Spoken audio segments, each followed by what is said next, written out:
Vamos agora para Mateus, tem uma mensagem que Deus vai falar aos nossos corações. 16, Mateus 16, a partir do versículo 21. Quantos irmãos procuram Mateus 16, versículo 21, restaurando? Pai, nós agradecemos ao Senhor por este domingo abençoado, Pai, onde o Senhor enviou esta chuva, caiu e deu até uma refrescada, Deus e Pai. O Senhor tem sido bondoso, porque se tivesse caído, meu Pai, a quantidade de chuva que estava marcado, meu Pai, para cair, nós estávamos em dificuldade. Mas o Senhor tem sido bondoso com a cidade de Nova Sul e outras também. E por aquelas que estão em dificuldade, meu Pai, nós oramos para que o Senhor tenha misericórdia. Pessoas morreram, cidades que foram devastadas, ó Pai, por uma grande quantidade de chuva que caiu. Mas o Senhor é misericordioso e nós oramos por essas pessoas também, para que elas sejam consoladas. Ó Deus, agora é o momento de nós ouvirmos a palavra oficial da noite. Fala aos nossos corações, para que, meu Pai, continuemos sendo abençoados. Já fomos, ó Pai, tendo a oportunidade de louvar-te com o nosso amado irmão Lucas. E agora é o momento da palavra oficial da noite. Fala aos nossos corações, usa-me conforme a tua vontade, o teu Santo Espírito, em nome de Jesus. Amém. E graças a Deus. Então, Mateus 16, versículo 21. Diz assim: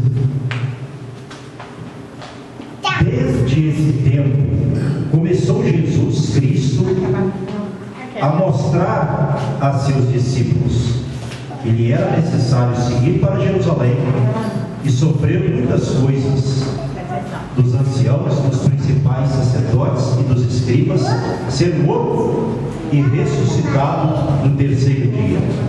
E ele, chamando-o à parte, começou a reprová-lo, dizendo: tem compaixão de ti, Senhor, isso de modo algum te acontecerá.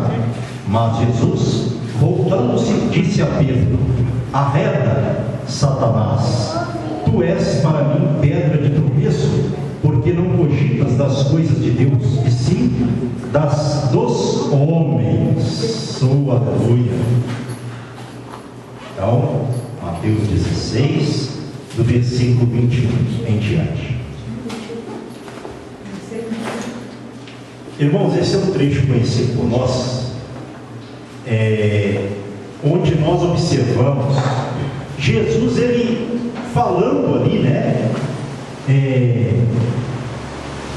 aos discípulos o que era necessário acontecer. Não é? Como ele disse aqui no versículo 21, lhe era necessário seguir para Jerusalém, versículo 21 de Mateus 16, e sofrer muitas coisas dos anciãos, dos principais sacerdotes e dos escribas, ser morto e ressuscitado no terceiro dia. Não é? Então, meus irmãos, Jesus, ele não ocultou o que ele ia passar. Ele não escondeu, irmão Jesus. Ele tinha que falar, porque ele veio para isso. Ele havia vindo para isso, para passar por isso. Então, ele tinha que falar disso para os discípulos, para que eles ali fossem preparados para essa hora. Não é? E isso aconteceu. Nós sabemos que as autoridades, ali de Jerusalém, elas tiveram uma participação forte na crucificação de Jesus. Elas é que realmente, fizeram um arranjo para que Jesus fosse entregue. Por isso que ele disse aqui no versículo 21, desde esse tempo começou Jesus Cristo a mostrar a seus discípulos que lhe era necessário seguir para Jerusalém e sofrer muitas coisas dos anciãos, dos principais sacerdotes e dos escribas. Quer dizer, ele ia sofrer muito e iria ser entregue para ser morto, e ele ia ressuscitar no terceiro dia, como aconteceu. Então ele falou essa verdade, e aí Pedro, de vez em quando é bom pregar sobre nesse trecho. Pedro, irmão Lucas, ele ficou naquele momento ali cheio de confiança para repreender Jesus. Olha só como é o ser humano. Pedro, a Bíblia diz que ele chamou Jesus à parte e começou a reprová-lo, a repreender Jesus, dizendo: tem compaixão de ti, Senhor, isso de modo algum te acontecerá. Não é? Senhor, tem compaixão de ti, isso não vai acontecer não. Reprovando Jesus, repreendendo Jesus, né? Mas por que Pedro, ele estava cheio de confiança nesse momento aqui, embora aqui é nada, né? Porque quando nós analisamos esse trecho, eu não li, né? O contexto aqui fala que Pedro, ele foi usado por Deus para revelar quem era Jesus. Como está aqui no mesmo capítulo, ó, acompanhe comigo.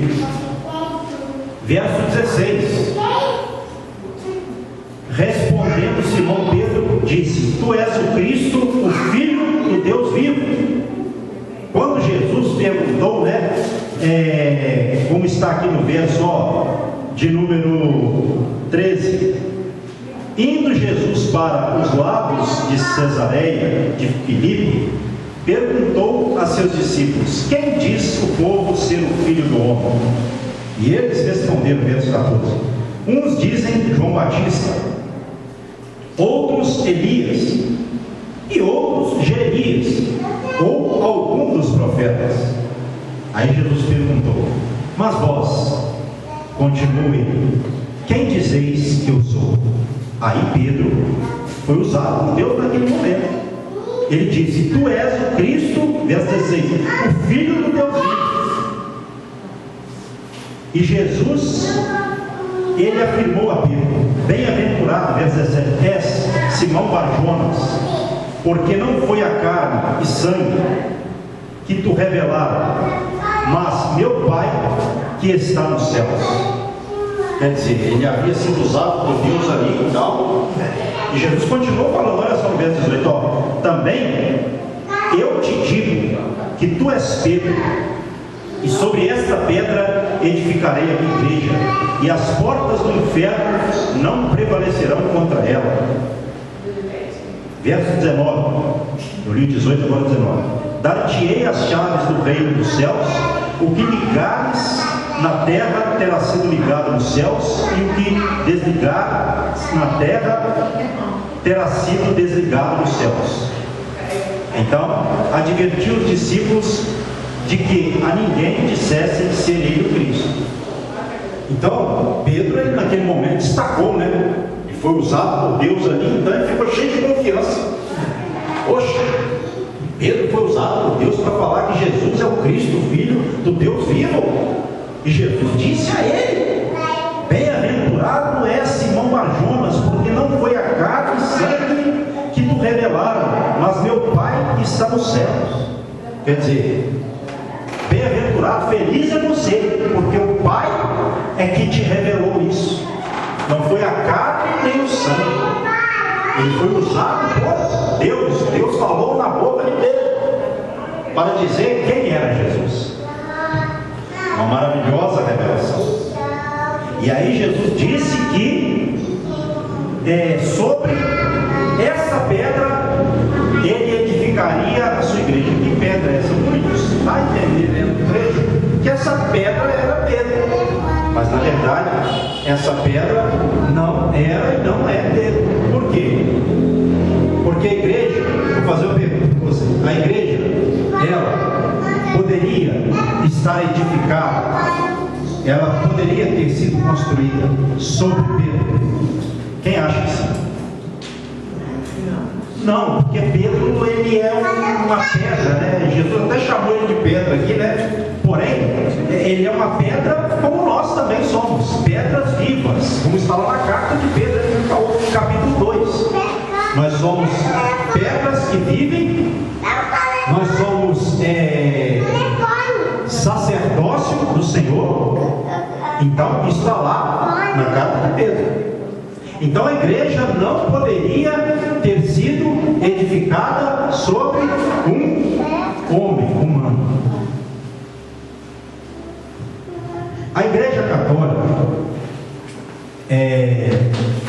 não sei se foi no 16º século, ela começou a interpretar dessa forma. Mas eu não quero entrar nessa questão histórica, porque a história fala muita coisa, tem muita coisa registrada, né?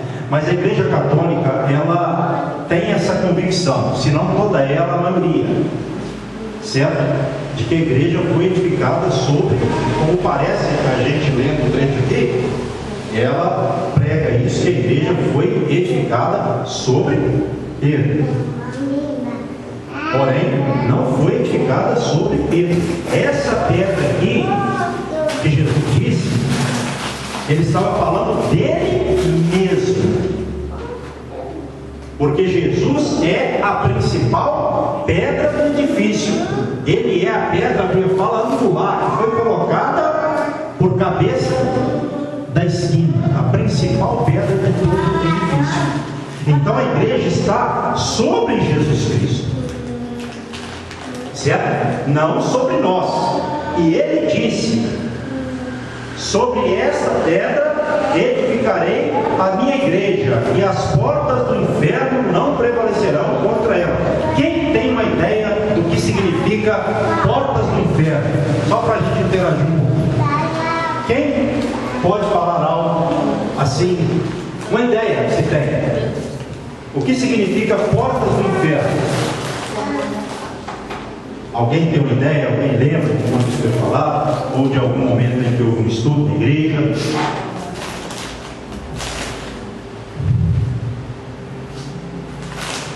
Jesus estava dizendo assim, se a gente for parafrasear esse versículo, os poderes do inferno não prevalecerão contra a igreja. A morte não prevalecerá contra a igreja. A condenação não prevalecerá contra a igreja. Porque a igreja, ela foi e continua sendo, ela estará sempre edificada sobre Jesus Cristo. Então, por que os ataques do diabo contra a igreja, embora a igreja é atacada, é perseguida, esses ataques não podem prevalecer? Porque quem protege a igreja, irmão Lucas, é Jesus Cristo. Por isso que as portas do inferno não, diz Jesus, prevalecerão contra a igreja. Porque o inferno não pode com Jesus Cristo. Jesus Cristo é Senhor até do inferno. Até no inferno quem manda é Jesus Cristo. E se nós estamos na igreja, nós estamos edificados sobre Jesus Cristo. E é por isso que a igreja tem que entender uma coisa: quando o diabo se manifestar, aquele que está realmente na igreja, ele tem poder para repreender o diabo, tem poder para mandar o diabo embora em nome de Jesus da vida de alguém. Por quê? Porque, embora, como eu disse, o diabo ele pode nos atacar, ele tem esse poder, mas ele não pode prevalecer contra a nossa vida, porque quem nos protege é Jesus Cristo. Quem deu a vida por nós é Jesus Cristo. Isso é muito poderoso, irmão. Eu vou ler de novo aqui o versículo 19, 18, melhor dizendo: também eu te digo, tu és Pedro, e sobre esta pedra, Jesus falando dele, como eu disse, né? Edificarei minha igreja, e as portas do inferno não prevalecerão contra ela. Então o inferno só tem poder sobre a vida de quem não está em Jesus Cristo. A igreja não é isso que a internet, parte da internet, anda falando por aí, que a igreja é lugar de mercenário, que a igreja é lugar de ladrão. Não, a igreja é o lugar de Jesus Cristo. Nós estamos ligados a Jesus Cristo. Quem está em nós é Jesus Cristo, é o poder de Deus. Então o diabo, ele não tem poder contra a nossa vida. A gente tem que ter cuidado, porque às vezes você entra na internet e encontra ali uma grande quantidade de pessoas falando mal da igreja, atacando a igreja. Mas quando você fala mal da igreja de modo geral, incluindo todos, por causa de um grupo de perversos na igreja, você está atacando a Jesus Cristo. E não se pode atacar a Cristo e ficar sem ser castigado. Esse é o problema. Quando você fala da igreja, você está falando de Jesus, porque quem morreu pela igreja foi Jesus Cristo. Ele amou a igreja a ponto de morrer por ela. Quem defende a igreja é Jesus Cristo, e quem virá buscar a igreja para morar no céu é Jesus Cristo de Nazaré, que morreu por ela. É Ele. Então nós temos que ter isso em mente, senão a gente vai começar a acreditar em qualquer mentiroso da internet. Porque eu não posso, por exemplo, por causa de alguns pastores irresponsáveis, que tem também no evangelho, tem pessoa errada no meio evangélico, no meio da cor, em qualquer meio, mas eu não posso colocar todo mundo no mesmo pacote. Porque quando se fala da igreja, se fala de Jesus. Jesus é a cabeça da igreja, e não tem como você tirar o corpo da cabeça, nem a cabeça do corpo, não é? Por exemplo, como nós, eu gosto muito dessa analogia de Paulo. Tem como um corpo existir sem cabeça? Ou uma cabeça existir fora do corpo? Ou um membro existir fora do corpo? Não tem. Então isso é poderoso. Nós precisamos de ter isso no coração. É muito poderoso isso para nós. Aí no verso 19, ó, dar-te-ei, aí está falando para Pedro agora, as chaves. Onde é assim? Está passando bem? Amém, glória a Deus.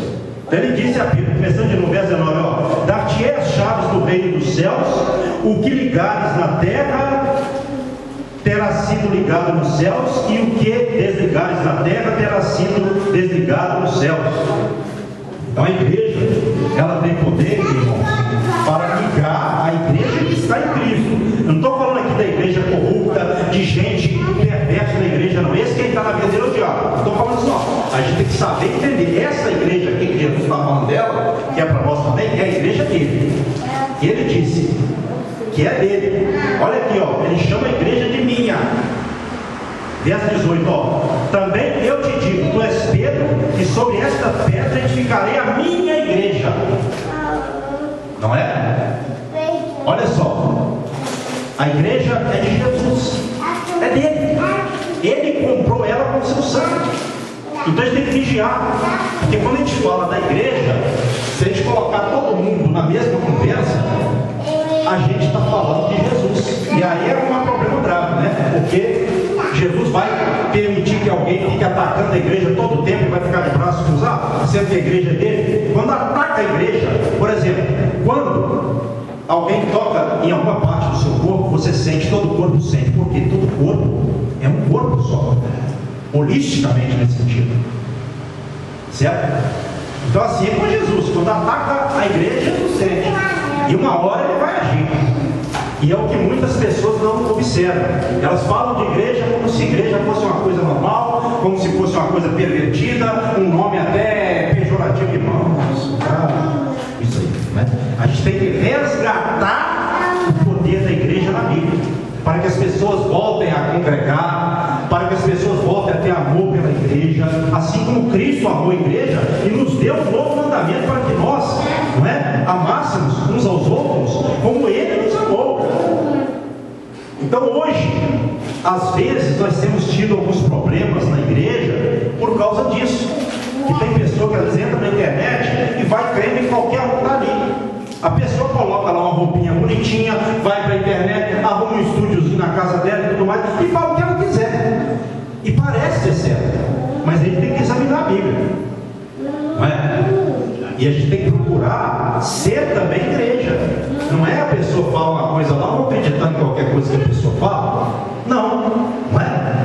Então, quando ele diz no verso 19 que ele deu as chaves a Pedro, né? Como está aqui, ó, as chaves do reino dos céus. Então, ele fala isso com a igreja toda, porque se você for ver aqui no capítulo 18, olha só, para você entender como é a igreja que tem esse poder. Capítulo 18, se você puder, vai lá, uma folha para frente. Capítulo 18, mesmo Mateus, versículo 18 também, olha só. Interessante isso aqui. Em verdade vos digo, tudo o que ligares ou ligardes na terra, terá sido ligado nos céus, e tudo o que desligardes na terra, terá sido desligado nos céus. Aqui ele já fala para a igreja. E se você for ver o versículo de número 17, tem o nome igreja. Entendeu? Então, a igreja, ela tem poder se ela realmente estiver ligada a Cristo. Não é? Não adianta, por exemplo, o camarada aluga um local, compra lá uma mobília bonita, é igreja. Não, só isso não é igreja. Para que seja igreja, tem que estar dentro dos princípios bíblicos. Lógico que eu não estou falando aqui que nós fazemos tudo, porém tem que estar sempre buscando fazer valer a Bíblia. Porque aí a autoridade que Jesus delegou, não é? Que ele deu à igreja, ele otorgou à igreja, o poder de outorga, aí a igreja vai ter. Senão não adianta ter o nome de igreja, pode estar até uma igrejão. E pode sim essa igreja, ainda que uma igreja grande, fisicamente, numericamente, mas no mundo espiritual, pode ela não estar correspondendo a quase nada ou até mesmo nada. Porque às vezes não está vivendo ou esforçando para viver os princípios, não é? Então, meus irmãos, isso é poderoso. Então ele deu essa chave a Pedro. Se a gente for analisar, por exemplo, você vai ver lá em Atos dos Apóstolos, capítulo 2, na descida de Pentecostes, quem que instruiu as pessoas lá? Vamos lá, Atos capítulo 2, marca aí, tá rapidinho, para a gente falar sobre o que a Bíblia diz. Vou ficar com conversa, né? Porque conversa é complicado. Se a conversa estiver na palavra, amém. Se não estiver na palavra, né, amém? Se não, não tem jeito. Então, Atos capítulo 2, acompanhe comigo aqui o versículo de número 37 e 31. Só esses dois versículos para a gente aproveitar o tempo e não ficar assim, saindo do contexto, né? Porque essas chaves que Jesus deu a Pedro, né? Vai ver em duas passagens aqui no momento, né? Essa é a primeira, ó. Atos 2, 37 e 31 diz assim: ouvindo eles estas coisas, compungiu-se-lhes o coração e perguntaram a Pedro e aos demais apóstolos: que faremos, irmãos? Respondeu-lhes Pedro: arrependei-vos e cada um de vós seja batizado em nome de Jesus Cristo para a remissão dos vossos pecados e recebereis o dom do Espírito Santo. Você que Pedro ele toma a palavra, né, para começar, para inaugurar a igreja, não é?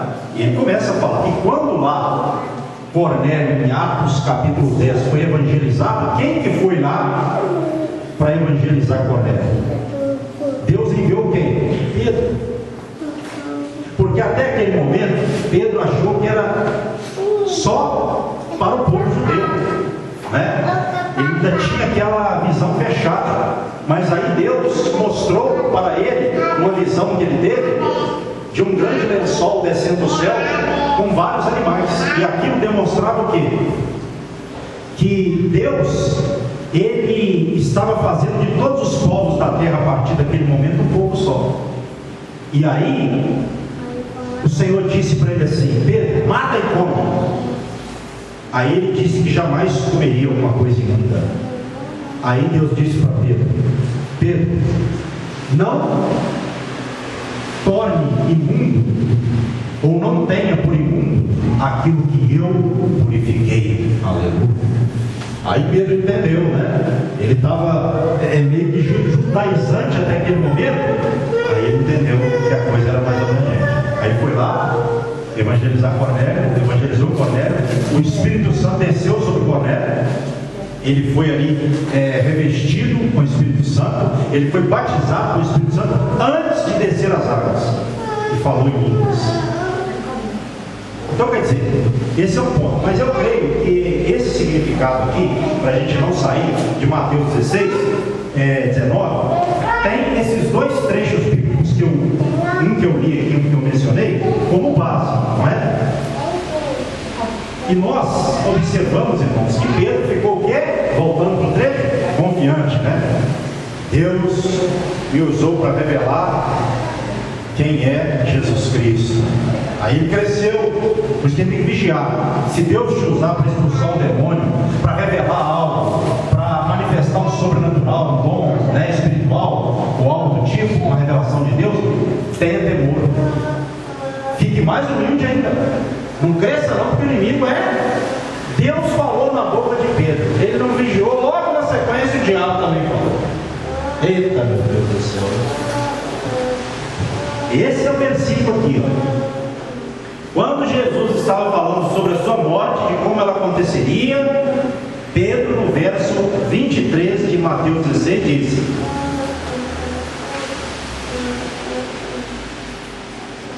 ou melhor dizendo, 23, Mateus 16. Ele chamou Jesus à parte e começou a repreender, a reprovar Jesus, dizendo: tem compaixão de ti, Senhor, e isso de modo algum te acontecerá. A gente tem que ter cuidado com esse tipo de coisa. E Jesus, será que ele foi na onda de Pedro? Não, isso não vai acontecer com o Senhor, não. Está lembrado daquela passagem onde Pedro disse a Jesus assim: se for preciso eu morrerei com o Senhor. Está lembrado? Aí Jesus olha para ele e fala: Pedro, antes que o galo cante, tu me negarás 3 vezes. Aqui ele vacilou e lá também. Olha só a situação. Então Pedro, ele era um camarada assim, empolgado, né? Ele não deixou de ser Pedro. Mas aqui também estava em falta de formação. Ele ia compreender algumas coisas só depois da morte e ressurreição de Cristo. Tem que entender isso também. Ele não deixou de ser Pedro. Mas a Bíblia mostra essas falhas de Pedro. E de que forma nós devemos compreender? Devemos vigiar. Devemos vigiar para não acontecer o mesmo com a gente. Não é? O que acontece muitas vezes com pessoas na obra de Deus? Deus usa pessoas no mesmo dia. O diabo também. Por quê? Porque a pessoa se vanguarda. E esse é o erro antigo. E nós devemos vigiar para não cometê-lo. E Jesus foi na onda de Pedro? Foi nada. Olha o que Jesus disse para ele, ó. Imagina ele chamando Jesus. Ele chamou Jesus à parte e começou: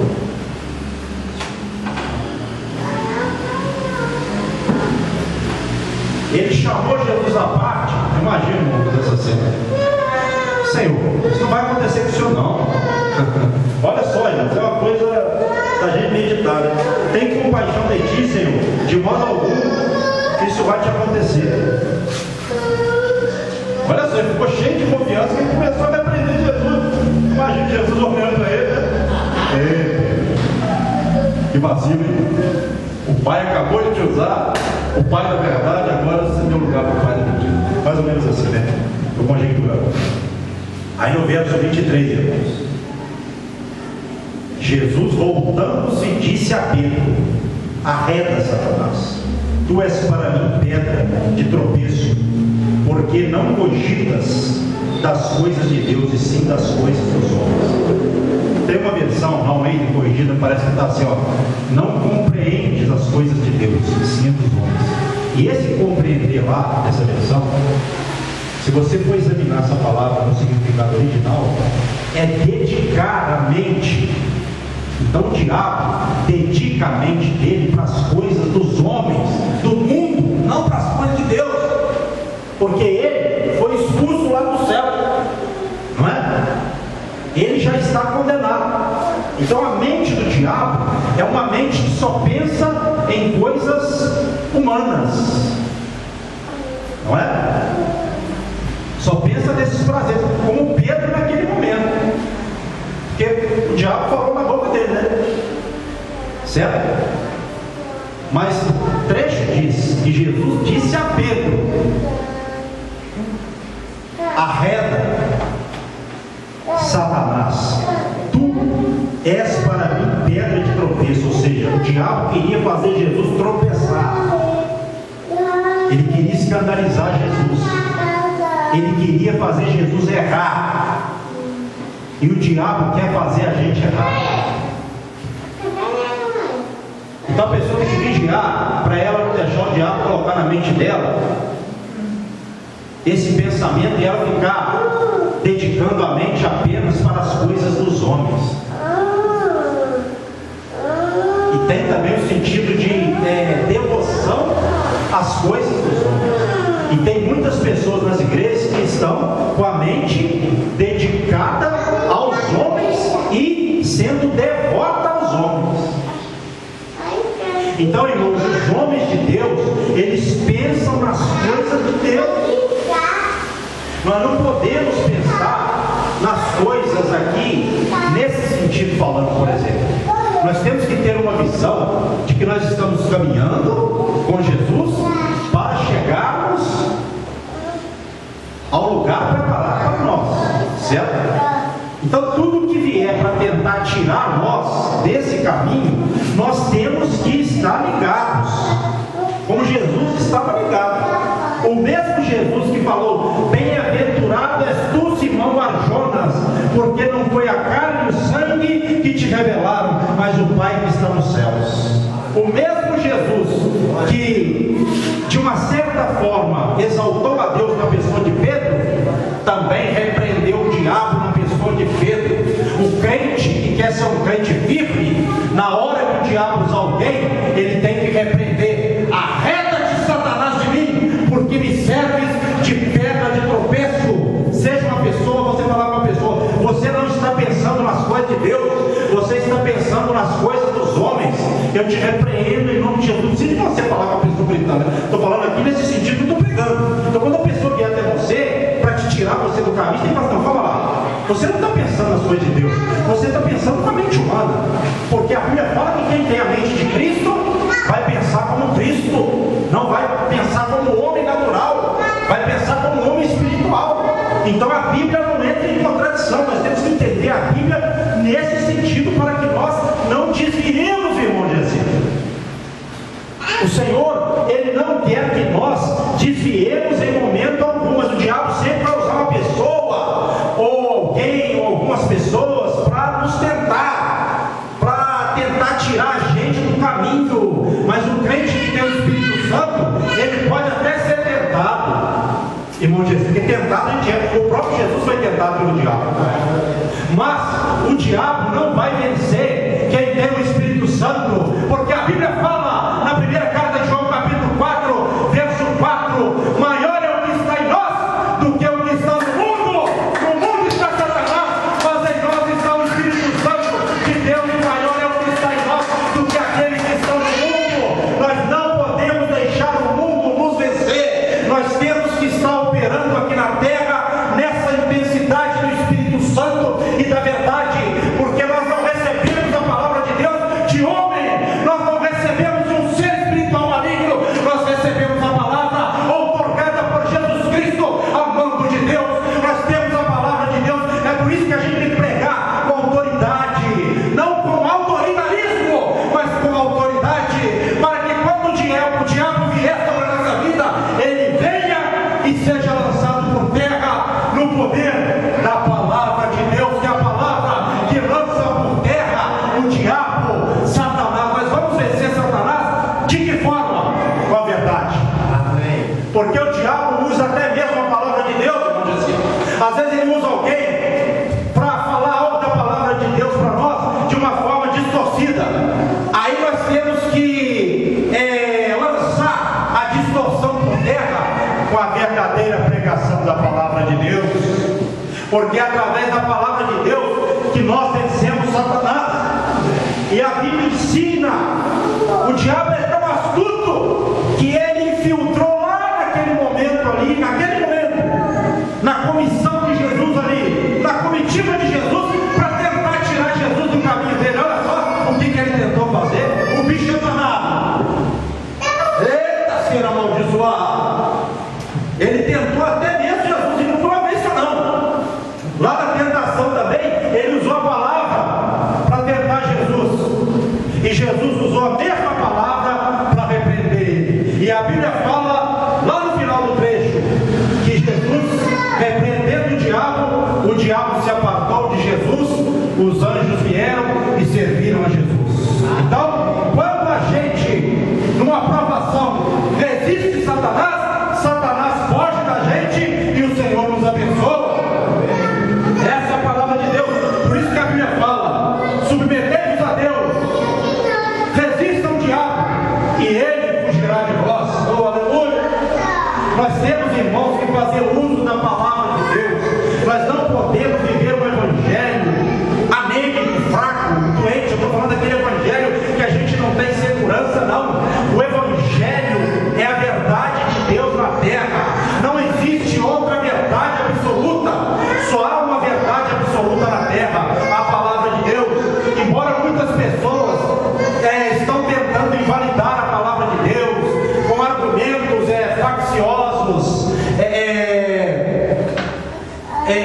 ou argumentos mentirosos, né? Argumentos tenebrosos, tentando tirar a autoridade da palavra de Deus, ela vai continuar sendo a palavra de Deus. Não é? Então, nós temos que vencer a mentira com a verdade. Nós temos que pregar a verdade. E a verdade é o que o pastor prega por ele mesmo? Não, é a palavra de Deus. Ela é a verdade. Por isso que Jesus disse: Pai, santifica-os na verdade, a tua palavra é a verdade. Irmãos, que nós vigiemos. Deus nos deu também autoridade. Por isso que a gente tem que não ser um povo desorientado, um povo que grita, mas não tem conteúdo. Não é por barulho que o diabo vai se afastar ou se retirar, mas é pela autoridade divina. O camarada pode chegar perto de um endemoniado, perto de uma pessoa possessa, ele pode chegar tranquilo e falar assim, do jeito dele, cada caso é um caso, sempre é assim. Estou usando aqui nesse sentido falando. Sai dessa vida agora em nome de Jesus. O que é a autoridade de Deus na vida dele?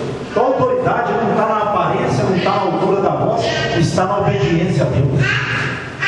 O diabo não gosta de crente obediente. A derrota dele é o crente obediente, é o crente temente. Esse é um perigo para o diabo. O diabo tem ódio dele. Não gosta, por quê? Porque ele é um temente a Deus. O diabo gosta de crente mentiroso, crente infiel. O diabo gosta disso, né? Esses aí o diabo nem manifesta na vida deles assim de forma possessiva, não. Ele manifesta às vezes assim, naturalmente, espiritualmente, mas sem ser uma possessão espiritual. É espiritual, mas naturalmente, no campo natural. Porque eles não incomodam o diabo, eles falam o que o diabo quer. Eles pregam o evangelho sem fogo espiritual. Esse fogo não é para poder ficar pulando, deitando, não. É o fogo para queimar o diabo. É o fogo que está na Bíblia registrada, que os apóstolos e todos aqueles que estavam lá no cenáculo aguardando a vinda do Espírito Santo falaram línguas repartidas como que de fogo. 3. Autoridade que Deus deu. Então, vamos entender isso. O diabo, ele pensa nas coisas dos homens, e ele induz muitas pessoas também a pensar nas coisas dos homens. Quando você vê uma pessoa falar muito nas coisas dos seres humanos, você pode entender que essa pessoa está sendo usada pelo diabo. Só fala uma coisa humana. Por isso que Jesus falou. Olha só, Jesus veio para isso. E qual foi a tática do diabo ali, usando Pedro para tentar Jesus? Não, isso não vai acontecer não. Quando tem uma coisa ruim, crente tenebroso tem medo de dar notícia aparentemente ruim. Jesus aqui não estava dando uma notícia ruim, estava falando a verdade ali. E eles tinham que saber disso, não é? Agora o crente mentiroso não, ele só fala coisa boa. Não. Você é filho do rei, você é filho do rei, o dono da prata, não vai acontecer isso com você não. Esses termos assim, né? Como se você fosse um intocável, como se você fosse uma unanimidade, uma exclusividade de Deus na vida. Não tem nada a ver. Você tem que vigiar um tipo de evangelho, pregação ou orientação que a gente recebe.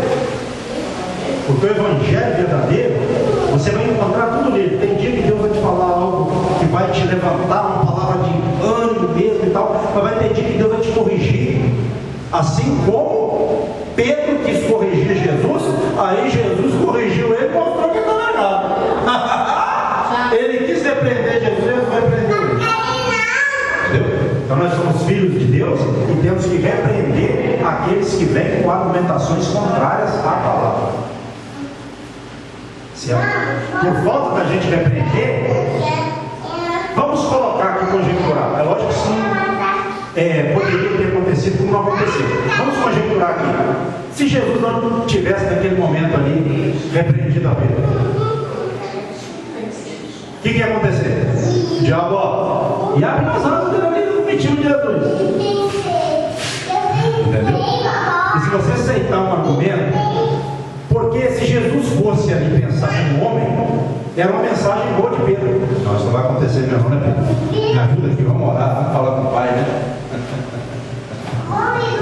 Não é verdade? Vamos pedir ao Pai. Olha só, tem compaixão de ti, Senhor. Isso de modo algum te acontecerá. Verso 22 de Mateus 16. Tem compaixão de ti. Olha só que mensagem a princípio correta, né? Mas verdadeiramente tudo errado. Pedro achou que estava certo. Acabou de revelar Jesus Cristo, né, como Filho de Deus, ficou grande e tal. E quis repreender até Jesus. Aí foi a hora que isso é bom, irmão, para a gente aprender. Então, guarde essa mensagem no seu coração, hein? E vigie. Pedro não foi usado pelo diabo diretamente, foi usado nesse momento. E o diabo viu que ele estava ali exaltado, provavelmente, né? E lançou na mente dele. Certo? Então, vamos buscar essa unção de Deus, essa unção para falar a verdade para as pessoas. Doa quem doer, mas com amor. Com amor, não é? Porque você falar asperamente, ignorantemente, ninguém vai te ouvir. Mas fala a verdade. E vamos ter cuidado com esse evangelho de filhos do rei. Não é? Você, como eu disse agora há pouco, o dono do ouro da prata. Cuidado. Às vezes a pessoa usa essa expressão até não de forma errada. Mas vamos vigiar com esse evangelho. Porque tem um evangelho aí que ele tem um certo teor nele. Ele vai com um certo teor dizendo à pessoa que ela não pode passar por isso.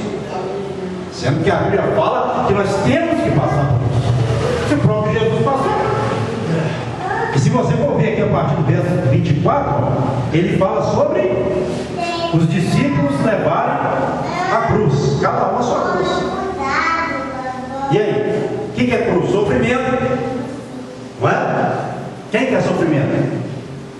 A princípio ninguém, mas crente, ele tem que saber que ele é um carregador de cruz até o final, porque a cruz que nós não aguentaríamos, Jesus morreu nela por nós. Agora a nossa, nós temos que levar.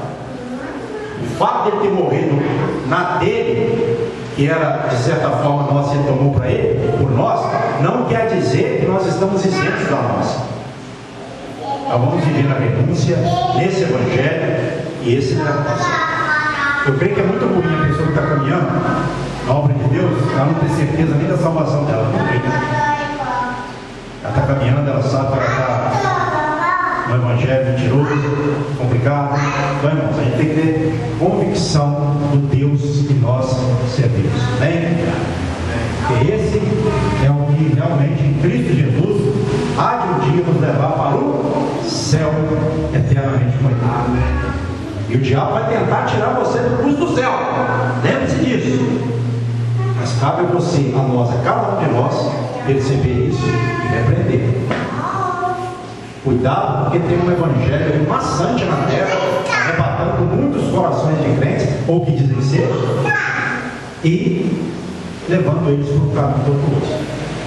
E a Bíblia fala que isso aconteceu no fim dos tempos. Cuidado. Então, caminhe no caminho apertado que conduz à porta estreita, pela qual poucos passarão, mas só tem ela. E só tem esse caminho, é o apertado. O outro é o caminho espaçoso que conduz à porta larga, e Jesus disse que muitos entrarão por ela. O caminho da perdição, não é? Que conduz à porta que dá acesso à perdição eterna. Então, cuidado com o caminho espaçoso. Não é que você tem que só sofrer, mas a vida do cristão, ela é feita de alegria, sofrimento, não é? Momentos bons, momentos ruins, até o final. E o Senhor há de nos ajudar até aquele dia, se nós formos fiéis. Amém? Amém. Se coloque sobre os seus pés. Faça assim com suas mãos em forma de receber. Pai, a todos presentes e ausentes, abençoe com o teu amor, com a graça do Filho, pessoal de todos, consolação divina do Espírito Santo. Leve a todos para os seus lares, ó Pai, nessa consolação, nesse ânimo e nesse encorajamento, para que nós, ó Pai, fiquemos com essa palavra inspirada em nossos corações e não deixemos ninguém nos levar por um outro caminho, porque o próprio apóstolo Paulo disse, meu Pai, ainda que o anjo pregue outro evangelho que não seja o de Cristo, é considerado anátema. Então só há um, meu Pai, caminho, só há um Cristo, só há um Deus, um Cristo, um Espírito. Não há, meu Pai, vários caminhos que conduzem a Deus. Isso é uma mentira de Satanás, porque só Jesus é o caminho. Assim eu oro e abençoo a todos, e que o Senhor, meu Pai, anime, encoraje sempre a todos, ó Pai, que tenhamos um final de semana, nesse ano, encorajamento e consolação, para que comecemos a semana prática amanhã, encorajados, animados pelo Espírito Santo. Em nome de Jesus eu oro e os abençoo. Amém. E que as palmas louvem a Deus. Aleluia.